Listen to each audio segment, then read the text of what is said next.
Hi, it's Mike Gatteri with MyInsuranceClassroom.com, and we're bringing you today a series of webinars called Insurance 101, trying to teach you, the customers, all the important things that you need to know in regards to your insurance packages. So today we're going to start simple with the basics of health insurance, knowing exactly how your plans work, and what, more importantly, all those definitions of those policies mean. So let's start from the top. There's two predominant types of policies that you can buy out there, either an HMO or a PPO. An HMO is a health maintenance organization. Basically, it's a fancy way of saying that you have to stay in network with your doctors and hospitals. You're not allowed to go out of network unless it is a life or death emergency. With HMO plans, you're going to have to get referrals. You're going to have to get prior authorization, and you're going to have to do exactly as the insurance company tells you. Your other option, though, is what's called a PPO, which stands for Preferred Provider Organization. And by the fact that the network is preferred means that you're allowed to go out of network. So if you happen to be traveling and you want to see someone who's across the country and they're not in network, that's okay. You're probably going to pay a little bit more, but at least you have the freedom and flexibility to do so. So what else comes with a PPO? Well, typically with PPO plans, there's going to be no referrals. There's going to be no prior authorization.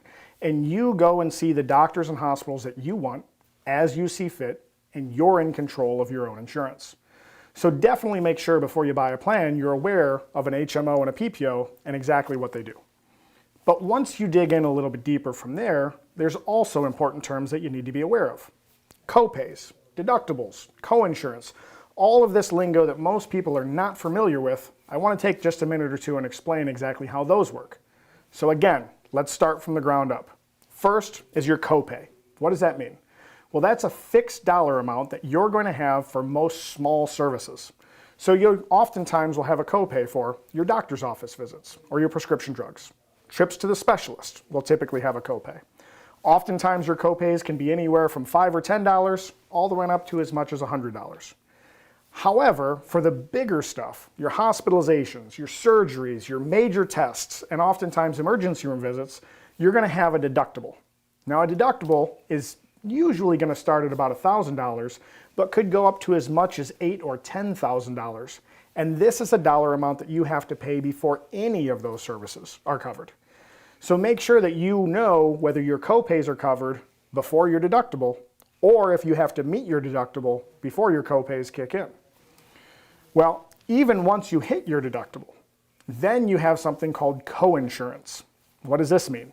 Well, this is the percentage that the insurance company is going to cover after the deductible. And so here's one of the biggest trip-ups that people have.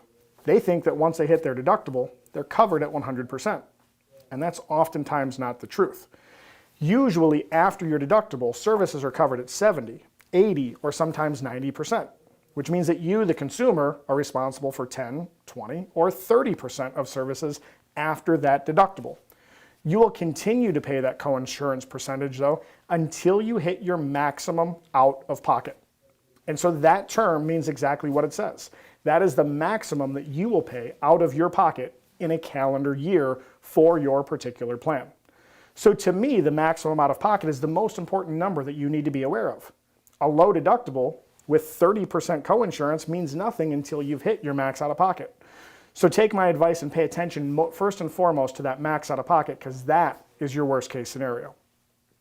So once we understand the differences of those various terms, the next thing we need to look at is whether our plan is a copay plan or what's called an HSA, which stands for Health Savings Account. What's the difference between the two of those, and how do they work? Well, a copay plan means that when you go to the doctor, when you have your prescriptions filled, when you have those small services, you're just going to have that small fixed dollar amount that you pay, that copay. But there's also what's referred to as an HSA, or a health savings account. With these plans, you are allowed to go out and put money into a savings account on a tax-free basis. So your taxable income comes down when you contribute to your health savings account. But because now you have put money aside for that rainy day situation, you no longer have those copays. You will now be 100% responsible for the doctor office visits, for the prescription drugs, until you've hit your deductible. So the question really comes down to how often do you use your plan? If you're going to the doctor quite a bit and you're getting prescriptions quite a bit, you may very well want fixed copays for that.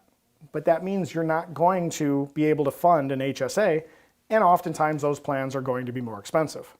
However, if you're someone who doesn't go to the doctor that often, doesn't get prescriptions that often, you can go with a health savings account plan, which will typically be cheaper, and at the same time then allows you to put money into that health savings account.